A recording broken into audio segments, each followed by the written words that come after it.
Taking a live look now at New York City, where the only vice presidential debate of the 2024 campaign is less than 3 hours away. The stage is set for Democratic Governor Tim Walz of Minnesota and GOP Senator J.D. Vance of Ohio.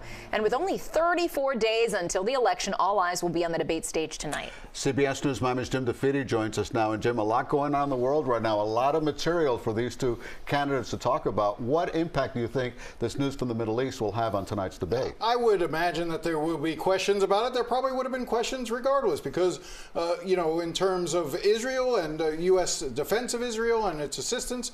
So I would fully expect that this will become part of tonight's debate. But I would expect also that both candidates would sort of echo the top of the tickets line. I mean, if you listen, we'll see how far J.D. Vance goes tonight. Will he parrot what Donald Trump has been saying, which is that if Kamala Harris is elected president, Israel will cease to exist? An outlandish claim.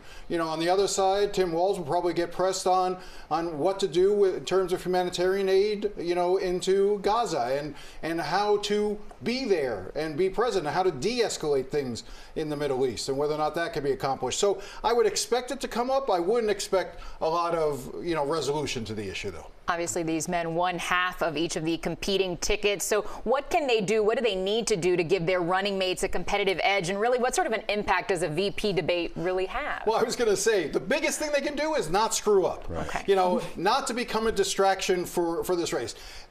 This race has become incredibly stable in terms of really being a 50-50 contest. I mean, all within the margin of error. Whether you look at battleground states or national polling, it's all the same. It's very, very close. So I agree. I don't think that vice presidential debates tend to really shake things up, but I would think that the main thing is just not saying anything too embarrassing or getting caught in something that the top of the ticket, whether it's Donald Trump or Kamala Harris, will have to sort of clean up. But I don't see this having a big impact. I shouldn't say that. We're hosting the debate on CBS. Right. I'm sure it's going to be a wonderful debate, very lively, must-see TV. Well, the rules are a little different. The mics will be kept open this time so they can kind of challenge, but the moderators won't be live fact-checking is what I've been reading about it. So we might see a little spark between the two. Look, one of the things that I think is really good about both these candidates, whether J.D. Vance or Tim Walz, is I think they're good on their feet. I think that